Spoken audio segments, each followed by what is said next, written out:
Welcome everybody to the next installment of the Online Peace Science Colloquium sponsored by the Peace Science Society International. I'm Emily Ritter and I'm Assistant Professor at the University of California, Merced, and I'm the coordinator of Online Speaker Series for the Peace Science Society. This online series features ongoing and exciting new work from different scholars who are studying different aspects of peace science. And today we have the dissertation award winner, brand new, congratulations Anita, Anita Gohdes, who will be presenting today excuse me, on women combatants and the politics of gender-based repression in the Syrian conflict. She is a new professor, an assistant professor of international relations at the Department of Political Science at the University of Zurich. And today we're joined by three excellent discussants. We have Kristine of Uppsala University in the Department of Peace and Conflict Research. She's an associate professor there. We have Kanisha, who is an assistant professor at the University of Maryland in the Department of Government there. And we also have Alexis Henshaw, who is visiting the assistant professor at Miami University of Ohio. Thank you all for coming and meeting with us today and reading Anita's paper, and I'm sure we're going to have great comments. So we're going to start with Anita giving a short presentation on her work, and if anybody who is watching would like to check it out, the paper is also available on the Peace Science online Peace Science Colloquium website. So, and with that, Anita, I'll have you take it away.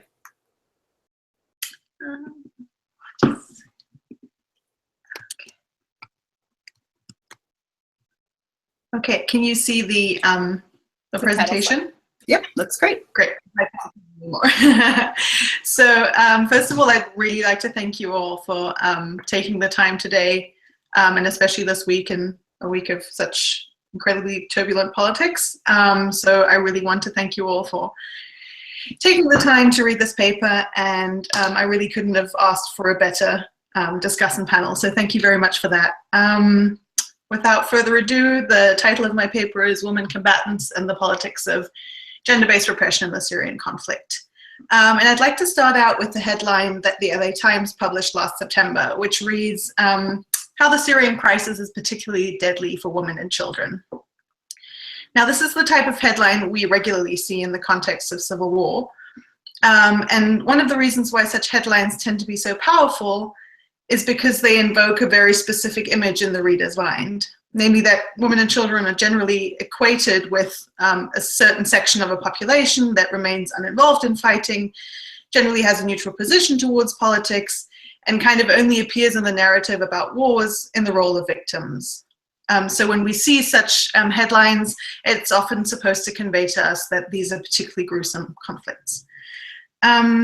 The reason why I was so intrigued by this type of news coverage in the context of the Syrian war was that in 2014, I was part of a team that wrote a report for the UN Human Rights Office, where we provided statistical analysis on documented killings in the first 3 years of the conflict.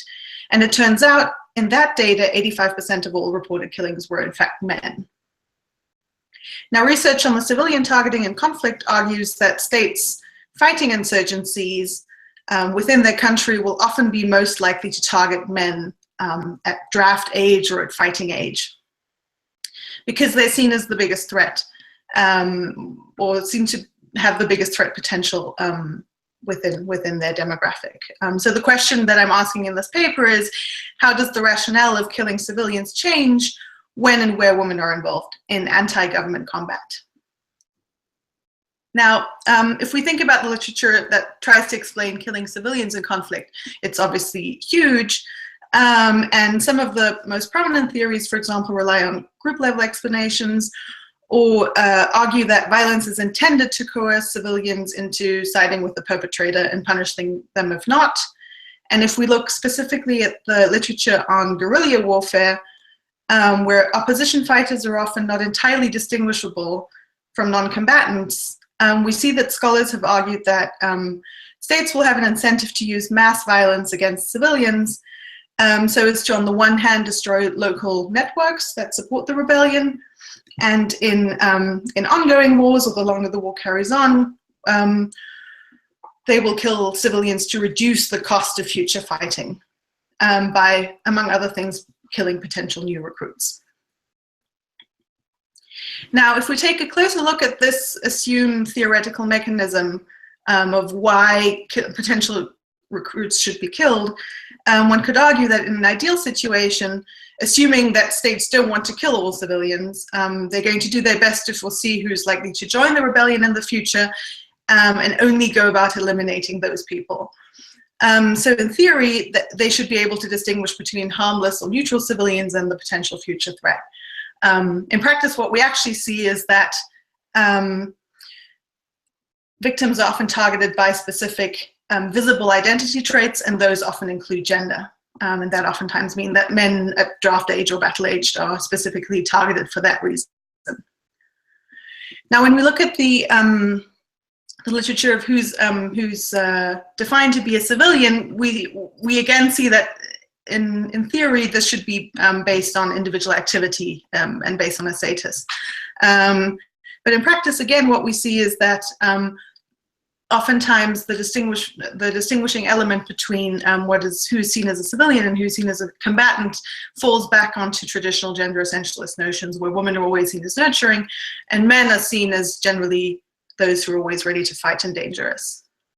This is what Charlie Carpenter calls the civilian protection network, where this distinction or this gender binary worldview is translated into the civilian combatant distinction as well.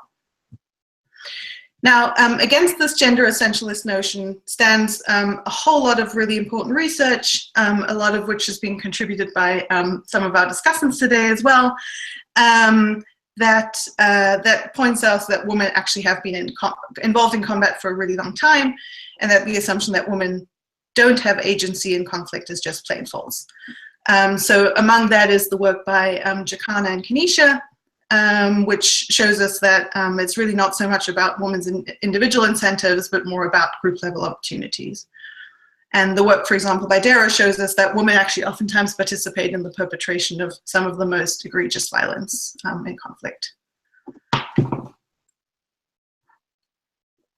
So when we think about what the effect of the presence of women combatants should have on the rationale of killing women civilians in conflict, one argument might be that we'd see a tactical adaptation of this civilian targeting strategy. So the argument here would be that state forces adjust their threat perception of local civilians based on the gender composition of whoever they're fighting on the ground. So accordingly, where women are involved in fighting, we should see that more civilian women are also killed. So the hypothesis would be that in the presence of opposition groups that include women combatants, the proportion of civilian women killed by state forces will be higher. Now, the alternative explanation might be that gender stereotypes persist and it doesn't really matter if women are fighting or not. The state is likely not to target them specifically. And there might be two explanations for that. The one is that the state actually holds the same gender stereotypes as the human rights community, for example, does. So regardless of the involvement in combat, women are never seen as a threat. And the second explanation would be that state forces intentionally refrain from killing more women because they're scared of backlash from the international community. So we can't really distinguish these two empirically, but the empirical implication of these two arguments would be that the proportion of civilian women killed by state forces is not dependent on the presence of women combatants in those areas. Now, to test this, I look at the Syrian conflict. And I think the Syrian conflict is particularly interesting because we have an extremely brutal government, or extremely brutal government forces fighting against a whole number of different armed groups within the same country boundaries. Now, there are a whole lot of different armed groups in fighting in Syria, but of all the groups that we know that are fighting against the Syrian government, the Kurdish groups have been identified to have the most active involvement of women combatants. So the YPJ, which is the Kurdish People's Protection Unit, is the sister organization of the Turkish-based Kurdistan Workers' Party, the PKK, and it constitutes the largest Kurdish opposition group operating in Syria. And we know from in-depth research on the PKK that for the last 20 years, at least 30% of their groups have comprised of women combatants. So we can be fairly sure that where Kurdish groups are present, women combatants are also present and fighting. So the argument here would be that we'd see higher proportions of women civilians being killed in those areas where Kurdish groups are present. Now, in order to test this hypothesis, we need to be able to document civilian victimization. And to do that, I draw on data that I've been collecting together with my colleagues from the Human Rights Data Analysis Group. And we look at specifically civilian victims killed by the regime forces between July 2013 and December 2015. And we link up 4 different sources to arrive at an overall number of documented killings. And what I do then is I classify these killings by different weapon types, because we might assume that it's important to know whether a person was killed through a selective weapon, so where the perpetrator is able to distinguish by the individual's victim identity, or whether the person was killed through indiscriminate weapons where we cannot distinguish between individual victim identities. And I'm happy to talk about that distinction later on with you. Now, if we look at the aggregate patterns, what we see is that overall, this is for the entire time period, distinguishing by both victim sex and the weapon type that was used. We see that the vast majority of all victims are, or of all those victims killed, are in fact men. And not only is the proportion of men killed higher, but also the proportion of men killed through selective weapons. So in the aggregate, it looks as if this kind of gender stereotyping where men are disproportionately targeted to women is in fact present. Now, what we want to know is how this pattern changes when we only look at those areas where Kurdish combatants are present. And to do that, I use data from the Syria Conflict Mapping Project, which is a project that's based at the Carter Center. And what they do is they collect information on armed group presence in over 5,000 local communities within Syria. And what they do is they offer very specific names of all these groups, but they also offer a very broad categorization of the main 4 conflict lines, which includes generally opposition groups fighting against the government itself, or regime forces, Kurdish forces, and Islamic State forces. So these are the patterns that you see on these maps. In red, the government; in blue, the opposition; in purple, the Kurdish groups; and in black, the Islamic State. And as you can see, these are maps from January 2015 and June 2015, and you can kind of see how the colors change between these different months. Now, what I do to measure armed group presence at the aggregate level, because I only have information on civilian victimization at the governorate level, is I look at the percentage of control of an individual governorate per month. I look at changes in control. Has the government lost or gained communities within that certain month? And I look at who controls the territory overall, and I define that as the group that has more than 60% of the territory under control. If there's no group that holds more than 60% of the territory under control, I define it to be a contested governorate. When we look at the results, what we see here are, before we look at the proportions, these are just the counts, so this is in that negative binomial regression. And what you see here in purple are the results for the number of women killed in different, depending on who's in control, and in red, the number of men. Now, the first thing I'd like to point out to you, if you look at the Kurdish-controlled areas, overall you see that fewer people are targeted by the regime, which shows us that this is not some kind of genocidal campaign happening there, so fewer people there are being targeted. But if we look at the areas where Kurdish combatants are present, we see that more women are killed selective and indiscriminate weapons, but not more men. 2 more minutes, Anita. Thank you. If we look at the proportions, we see that if we again look at where Kurdish combatant groups are present, we see that more women, the proportion of women is higher both for selective and indiscriminate weapons in those areas where Kurdish combatant groups are present. So we see that the proportion of women civilians is higher in those areas. I take that as at least a preliminary empirical evidence for the fact that the first hypothesis might be confirmed. So in conclusion, what we see in the aggregate pattern is that indeed civilian men seem to be the primary target within this conflict, and one could argue that this is partly due to gender stereotypes. So there might also be other factors that play into this. But when we disaggregate it to looking at where Kurdish groups are present and controlling for different levels of territorial control, we see that Kurdish fighter presence is linked to a higher proportion and a higher absolute number of civilian women killed. And this might be an indication for strategic adaptation of civilian targeting. I really look forward to your comments, and thank you very much. Excellent, thank you. Thank you. And with that, I'll open it up to whoever would like to start.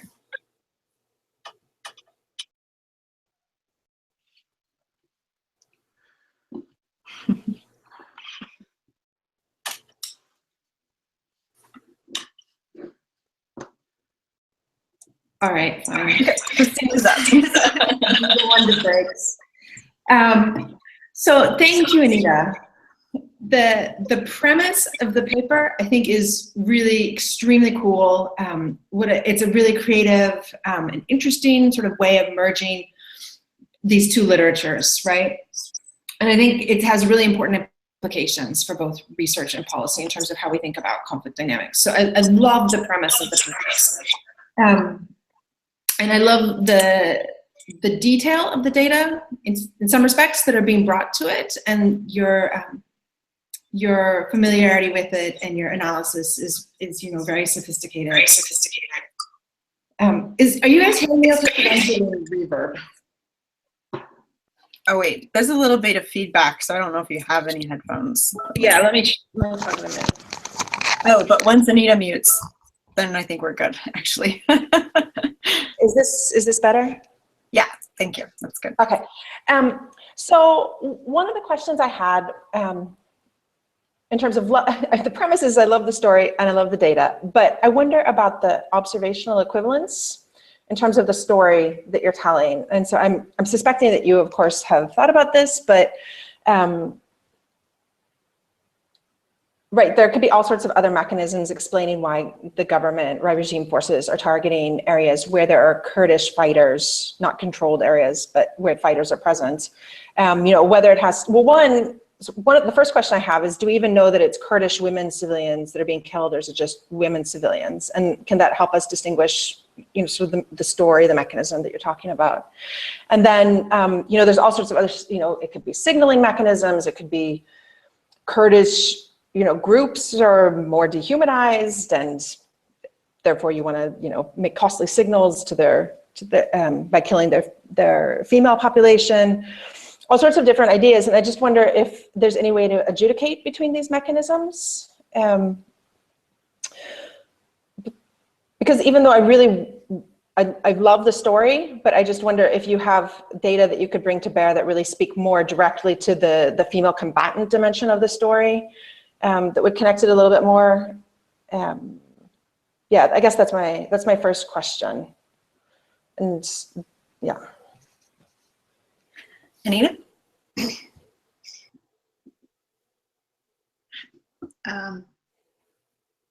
Right. Okay.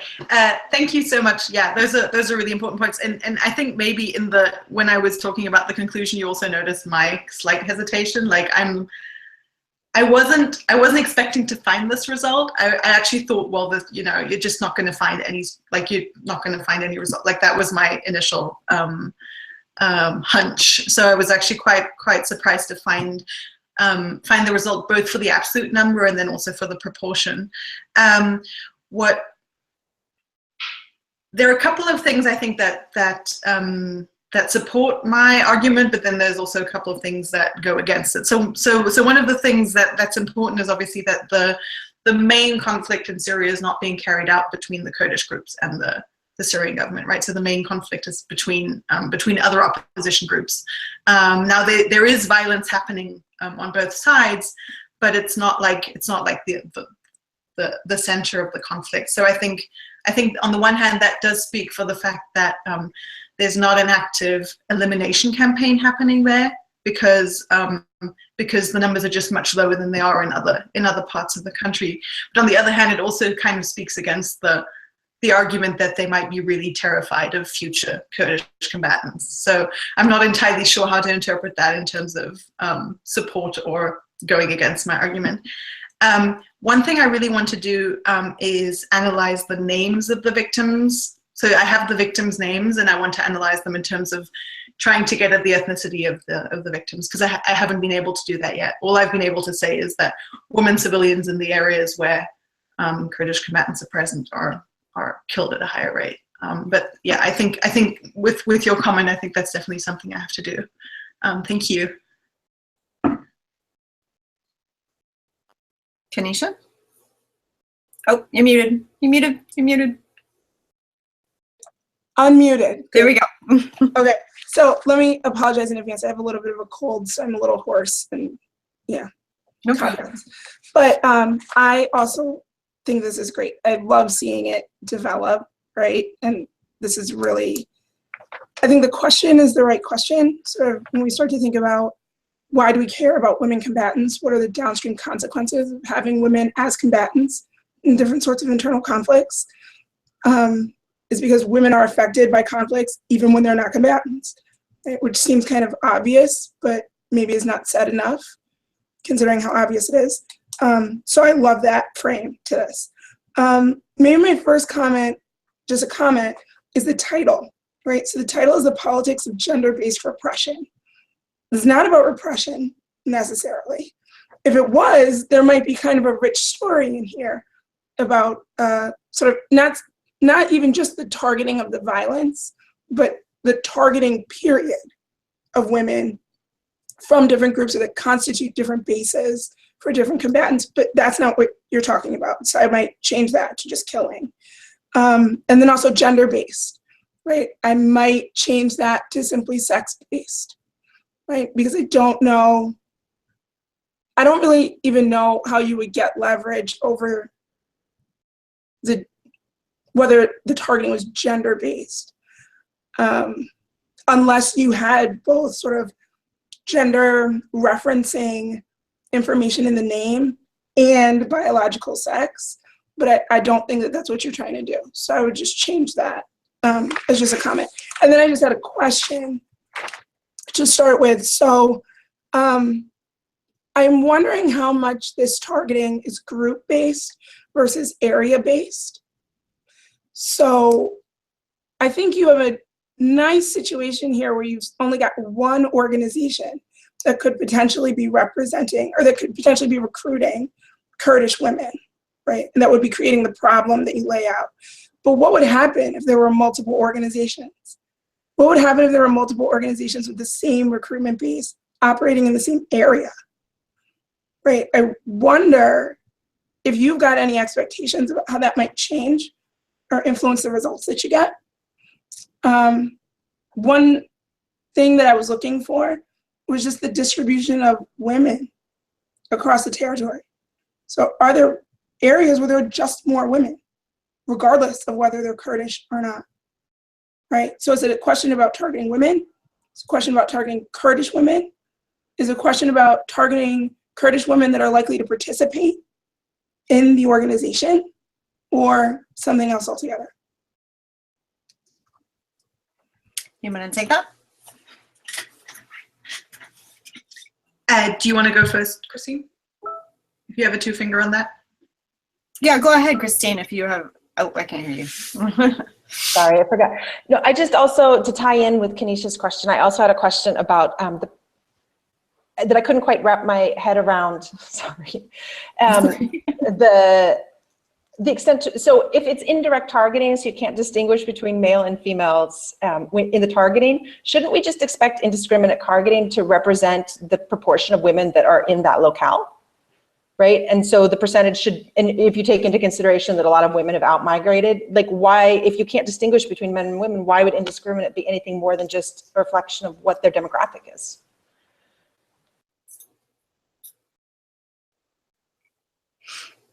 When you're ready, Anita. Sorry, I was writing down all those comments. Thank you, those are good comments. Yes, I think I've been battling with the title, and I fully agree. Like gender-based repression, like you expect something about like a story of different forms of like gender-specific repression, and that's not at all in there. So that's a really good comment. Thank you.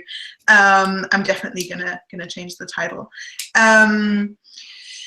The question of different groups recruiting from the same group of people is really interesting. I'm not entirely sure. I could imagine that if you had multiple groups within the same territory recruiting women, that would probably increase the government's motivation to do something against that recruitment base. But I mean that would maybe be a theoretical hunch I'd have, but it would be really interesting if you can think of, maybe from your data set, if you can think of a case where you have multiple groups all recruiting women. I'd be really interested to look at that case. I think that's a really interesting question.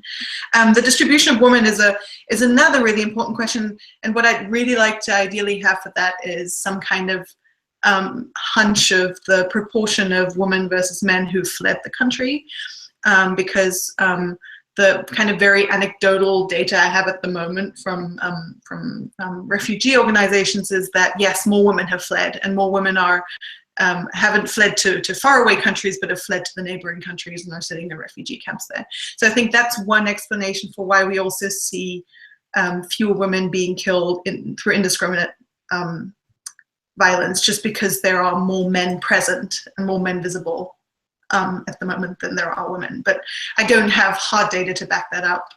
So it's more of maybe a case reference than like hard evidence. The question of indiscriminate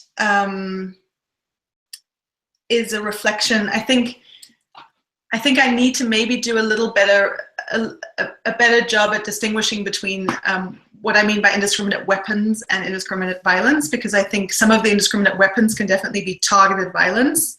Just when, like, for example, they could target a specific school, or they could target a specific place where they know that opposition forces are located, but then once they get there, they can't distinguish between two people sitting next to each other, basically, because they're using one type of violence. So I'm not entirely sure if the indiscriminate violence should represent the gender distribution within the country, but I think I need to make a better case of distinguishing between indiscriminate weapons versus indiscriminate violence. So yeah. Kanisha. So I think that on that point, maybe what would be useful for me in the paper is a little bit more discussion about what state forces get from killing women, right? So it's in there a little bit, but what actually is the expected effect? And the way I read it was that it would be discouraging women from participating, even if they were recruited. Not necessarily stopping recruitment processes, but just stopping success, or sort of stymieing success. And so my question about multiple organizations is not if you've got a number of organizations that are all including women, but the cases where you have in a single conflict, some recruit women, some don't. We know that there's a women-heavy area. So what does targeting that area by the state get, right? It might increase sort of the non-women having organizations' ability to recruit them. it might diminish everyone's ability to recruit. It might encourage less recruitment of women because that's simply drawing fire for the organization. And so if those are all options, they're all suggesting costs that organizations could pay for recruiting women. And if we know that those vary across organizations, what happens, right? And like I said, you've got a nice case here where you've just got sort of the YPG, right? But theoretically in the argument, what is the expectation of both how organizations are going to be able to benefit from having women, as well as what are the costs that they might have to pay for that? And how might that vary in sort of a multi-organizational field that's not as simple almost as what you've got? I've got 2 fingers from Alexis. Hey, so I had the same point down that I think everybody has expressed about, rates of displacement being an issue here, right? And so if we're starting off with some women in these areas, then, that's an issue too. But I also wanted to say a couple of other things. First of all, I'm sure you did this, but I didn't notice like any specific discussion of it in the battle deaths data that, there wasn't anything that mentioned that you might be limiting or looking at the age range of the casualties you're looking at to say that, you're specifically looking at deaths of badly aged people. So again, maybe that's something you did and maybe, it was in there and I just missed it, but I didn't see that. And I kind of went back and looked for that information. So that might be something that plays into this as well, given the literature you're talking about. Also, I think related to the displacement issue, if you were to address that in some kind of way, that would be a nice opportunity to bring in some more of the literature on gender and conflict and on those specific topics. And again, my other idea is that if you can't do that kind of across the board, is there a specific region out of the ones that you looked at that you're interested in that maybe you could get some of that data for? That's an opportunity as well.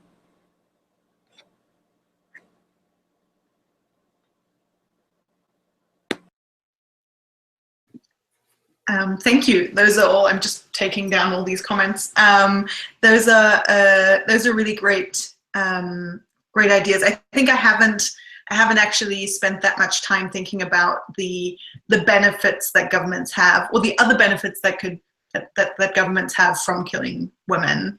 And they obviously are not just limited to the potential recruitment for the potential base of recruitment for rebel groups. So I think that's definitely something I need to think about more, and that would make the paper a little more more tangible somehow. I think that's a really good idea. And then also the costs that groups have from recruiting women. If groups know that that women civilian are more likely to be targeted if they recruit women, then that might be a very high cost to pay, right? So they might already be somehow including that in their kind of cost-benefit analysis of doing that. I think that's a really good point. And then thinking about it in a multi-organizational context, yeah, I just have to think about that a bit more. I would, if you have more ideas on that, I'd love to hear them. I think that's a really good idea. Then Alexis, definitely. I mean, I think currently the paper just needs more discussion on the gender, and like there's very little gender and conflict discussion in the paper at the moment. So I think that's definitely a really good point. The age range, yes. So the data includes. So we don't have very good age information, but we do kind of have a very crude distinction between adults and children. And children, from what we can see in the data that we have, really starts at a very young age. So it's relatively easy to filter that information out. But it's more difficult when it comes to people who are like 15 or 16 or 17 years old. So I can't guarantee that those people aren't in the data as well. But I definitely need to include more discussion of that in the paper. I think that's a really good idea. And then I'd also been thinking about kind of looking at a specific region, because I think getting information on a specific region, maybe one that has both Kurdish presence and then maybe a very close neighboring place that doesn't have Kurdish fighter presence would be a really good idea. Yeah. Kristine. Right. So sort of tying into this idea of trying to localize it even more, one of the things that I sort of reacted to in terms of the data structure was that you only have 14 panels. Is that right? And so since you have to aggregate these theoretical stories at such a high level of aggregation, I think it makes it easier for us to have concerns about other dynamics and confounding factors in terms of what's going on in these actually probably pretty few governance that are driving the results. And so I was, since that level of aggregation is driven by the fatality data, I wondered if there was anything you could do to disaggregate the fatality data on a more geographical, disaggregated level in order to try and get some sort of leverage over really where this is happening and how much it tracks with group deployment. Yeah, that's a really good point. So actually that speaks to your Alexis' previous comment and your comment as well. We're busy doing that for specific parts of Syria. So we were able to do it like for the area around Damascus and for Aleppo. We won't be able to do it for the entire conflict, but we're working with the Carter Center at the moment and disaggregating the casualty data that we have. And I think looking maybe at variation in a specific governorate over like the time period I have would definitely be really interesting. Yeah.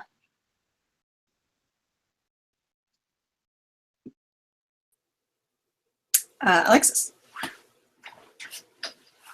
Okay, so I also wanted to get into somewhat of a different point, and so I know this was something that I think Anita and I had talked about with the group that we met with back in the spring.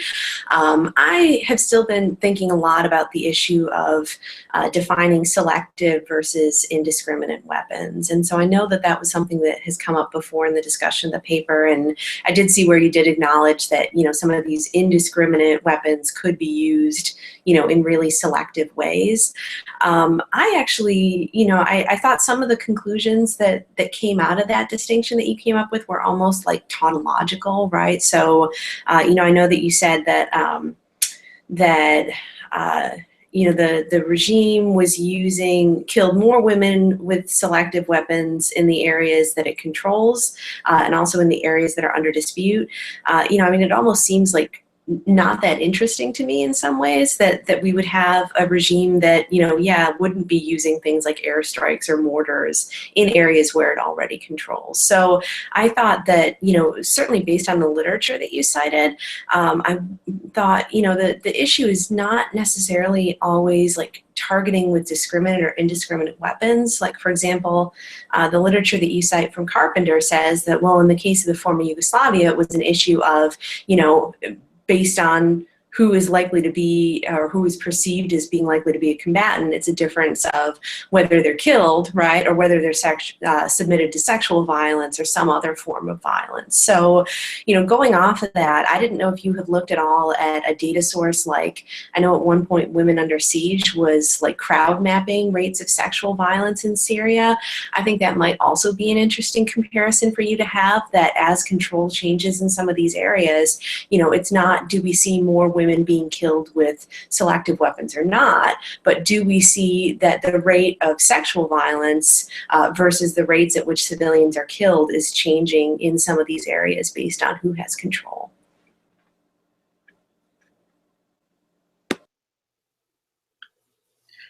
Yeah, so I think a definite caveat, and I think that's why Kanisha's point on changing the title is very well taken. A definite caveat is that I've only been looking at lethal violence, and I think a reason for that is that we know, or I've seen in a lot of the research that I've done, that the coverage rates of what we know what's happening vary a lot by role. So I think that the level of indigeneity there between reporting rates of sexual violence and whoever is in control, or from whom to whom control is changing, is really, really high. So I think that would probably be something that would have to, one would have to look at that in some kind of qualitative way. I don't think I'd trust data on to inform patterns. I'm not saying I don't trust the data. I'm just saying if you want to conclude some kind of inference from the patterns, I think I wouldn't go for that in the case of Syria. But I think qualitatively, that's a fascinating question to look at. And with respect to how women who might be fighting in non-governmental armed groups are repressed, and how that might differ from men, is definitely like a question I'd be very interested in. I'm just not entirely sure how I'd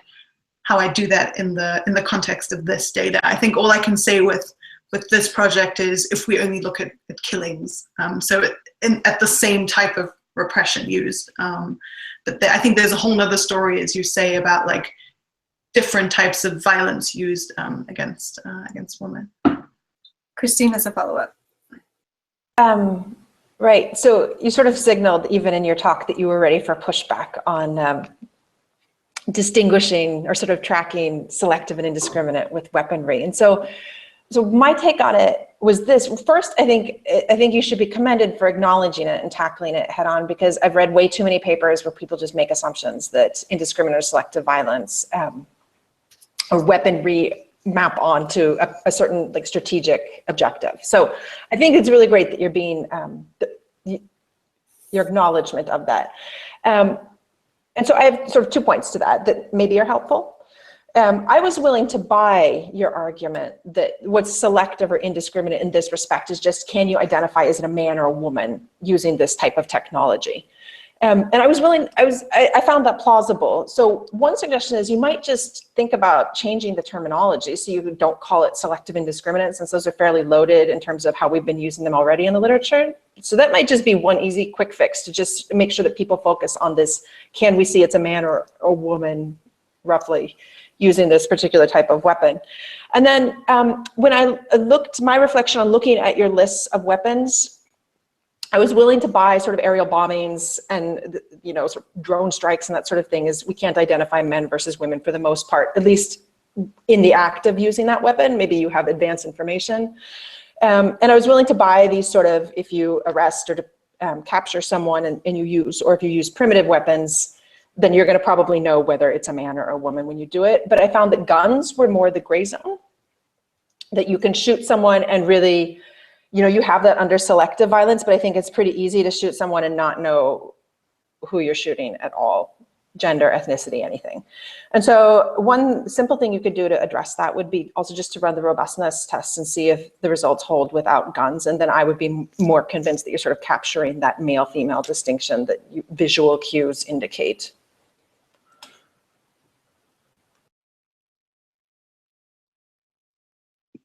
Yeah, that's a really good idea. I think I could definitely fingers from Alexis before Anita. Oh, sorry, I didn't see that. Yeah. Sorry. No, that's okay. I actually thought it was funny because I had in my notes, you know, something that was similar in theme, but almost exactly the opposite. That I had written that, you know, I thought of things like landmines being placed in places that, you know you're going to target certain populations. I don't know that we have specific examples of where that's been done based on gender, but I know we have seen examples of where, you know, somebody puts landmines outside of a school. Well, that's pretty deliberately done to target certain populations, right? And in the Yugoslavia conflict, you know, the way that mortars and shelling were used were to target certain ethnic communities, right? So I think that there's, you know, almost the opposite argument that I came at, that instead of, you know, saying, well, we can use selective weapons indiscriminately, I looked at it and said, you know, some of what you have as indiscriminate weapons can really be used selectively. So, yeah. Maybe this is a way to speak about the difference between, right, the way that gender and ethnicity is distributed that distinguishes what you need to look at. You want to respond? Yeah, I think that's a really good point. I've been doing different types of categorization of this data for different projects, and I've been wondering if it's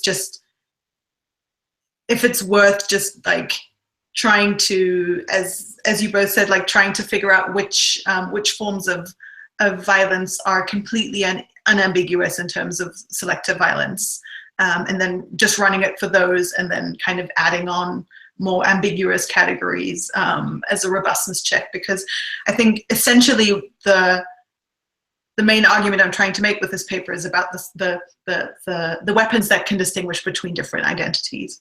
So maybe that's a way to go, and then kind of make sure that the argument still holds if we're really looking at the most primitive forms of weapons, maybe. I don't know if that would convince you or not.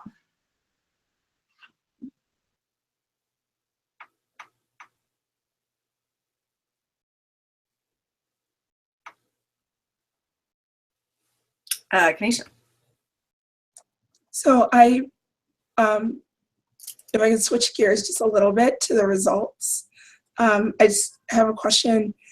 So the way I was reading your argument suggested to me that state forces should actually prefer to target and maximize their likelihood of successfully killing women in Kurdish-controlled areas, because those are the areas where we would think recruitment to the YPG would be most likely to be successful.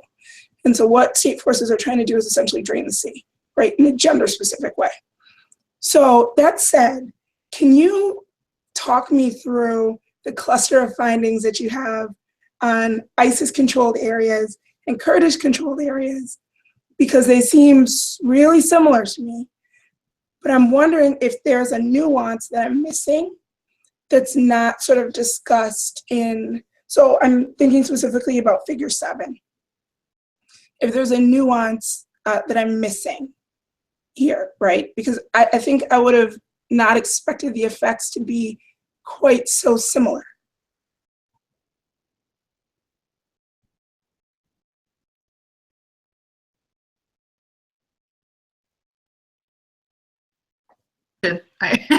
Sorry, I was muted. I was just scrolling to figure 7. So the difference between the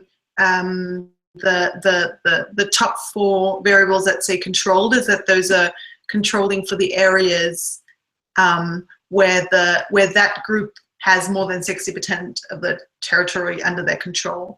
And the variable Kurdish combatants present just means that in that area, Kurdish groups were present, but they weren't necessarily in control. Right. So basically what it tells us is that the main, and these are dummy, so the control variables are dummy variables, and the reference category here is contested.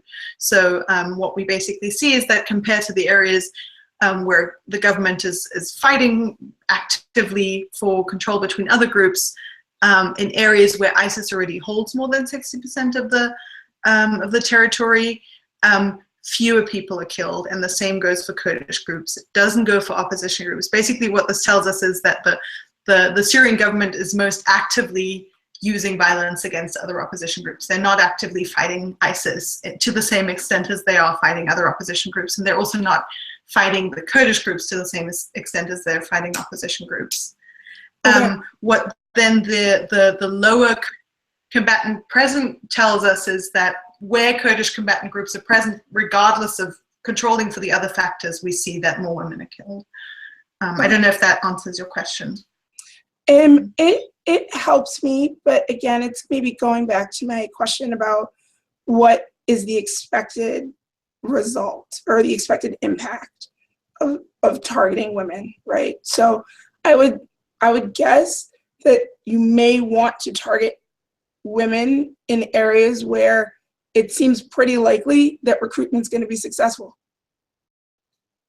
And those would actually be sort of the areas where control is not contested, right? But where control is contested, there's more for government to lose reputationally, right? There's a greater chance of a perverse effect from being successful at killing civilian women.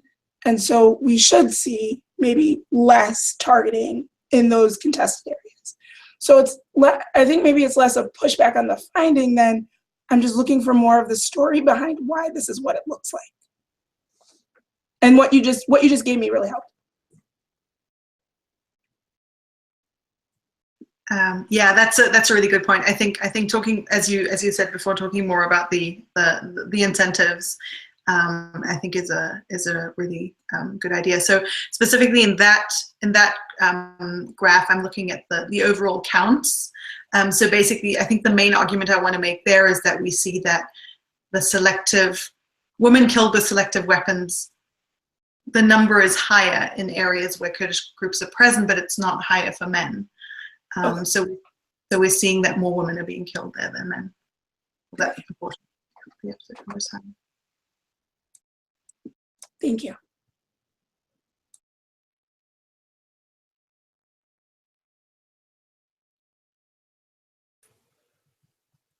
Okay, Kristine.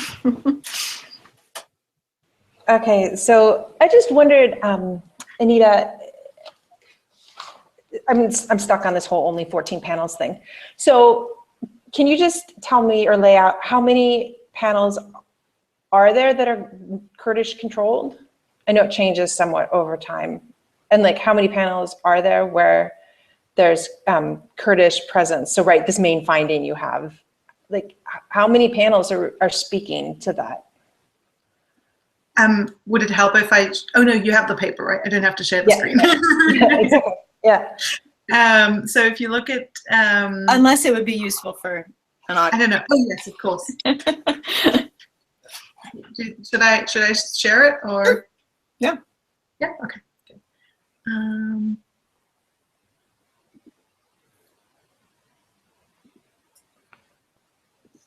So these are the graphs in the paper, and basically everywhere where you see purple dots is where you have two Kurdish groups. So it's basically in the top 6 governorates where you have groups coming in now and either being in full control or losing control. But it's not in the entire country. It's basically just in the top. In the top 6 governorates. Okay, because I guess I mean this is me maybe harping now, and I'm sorry if I'm harping. Go ahead. I was just trying to understand what was going on. So you have this one up in the northeast, and that looks like the one where there's probably definite sort of Kurdish control, and then you have these other ones sort of up there in the north. And so I was wondering what else is going on. So you're only looking at government killing right now. So what happens when you control for what's going on the rebel side? Is there any sort of like, this is a dyadic reaction in any way to like battle violence? Is this a story about Aleppo? I was just kind of wondering about these other dynamics about what's going on in conflict. So I love this story, but it's sort of divorced from what else is going on in the Syrian conflict. And I guess that's maybe what the panel thing is kind of, I'm trying to get at with that. If that makes sense. 2 from Alex. I'm sorry, for Alexis.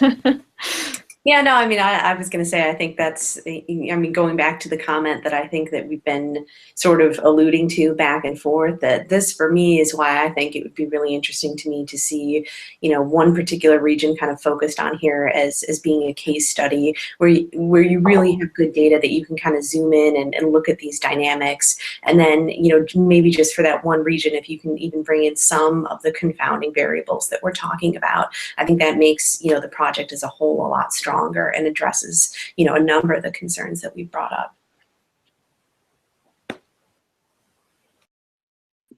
Yes, thank you. I think I fully agree, and I think Kristine, you're right.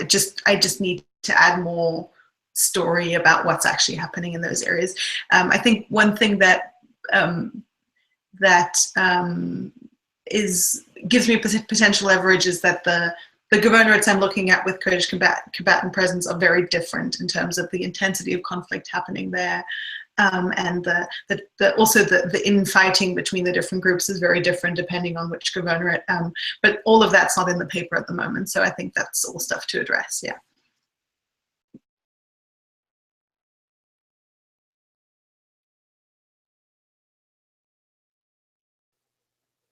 We're coming up towards the end of our session, and so I don't know if our discussants have any final points that they would like to bring up to Anita as she moves forward. Kanisha. Maybe just as an organizational point, excuse me, I really like the sex selective targeting of civilians in conflict section. I think that section was really well done, and it laid out exactly for me where you were going with the title once I got there. So, you know, I don't, this might be kind of personal preference. I don't know if you need so much of the background on sort of civilian victimization, right? I wonder if that might be able to be done in slightly less space so that you could spend more time actually fleshing out all of these expectations. But I did want to point that out to you, that when I read that, I thought, oh, this is really where the heart of the paper is. And it takes a little while before we get there. And so I think you might be burying the lead a little bit in that way. And Kristine. Yeah, I think just moving forward, I love the project. And so moving forward, I think there's actually two things you could do. One would be, if it proves difficult in the immediate future to try and leverage more disaggregated data to sort of speak to the actual combatant story, one thing you could do is reframe these particular findings in regards to, like Kanisha suggested, just focusing more on sex selection of targeting, or at least Kanisha raised as sort of the most interesting point, right? So we don't have hardly any literature on sex selection in the targeting of civilians. So just having that as a more open question before you even bring in the women combatant thing would be an amazing contribution and first cut. And then if you can sort of bring in more data later to sort of leverage this female combatants, that could be sort of a second, sort of the next step kind of thing. So that could be one option too.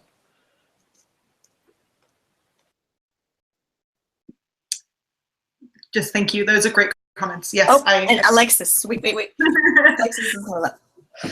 Oh yeah, you know, I just wanted to kind of sum up as well and say that, you know, I think you have a lot of really good things here, and that this, you know, makes a really good contribution that I think we don't already have out there, that we need out there.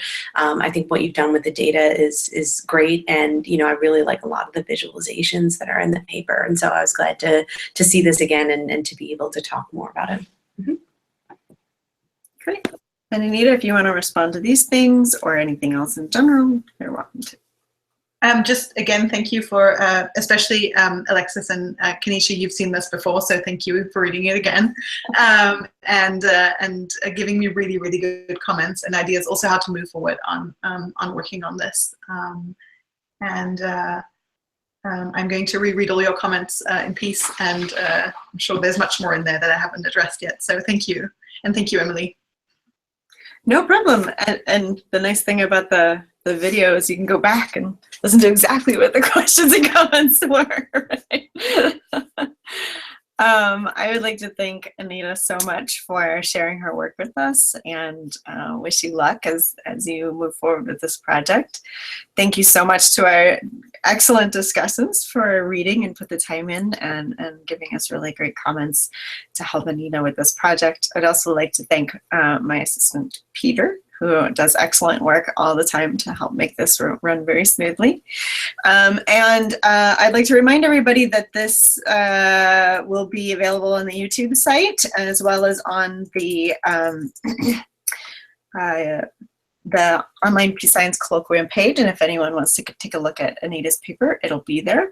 And I hope to see everybody back on December 2nd, when we'll have Rachel Stein present The Face of the Enemy: Images, Stereotypes, and Support for International War. So thank you to everybody, and we'll see you next time.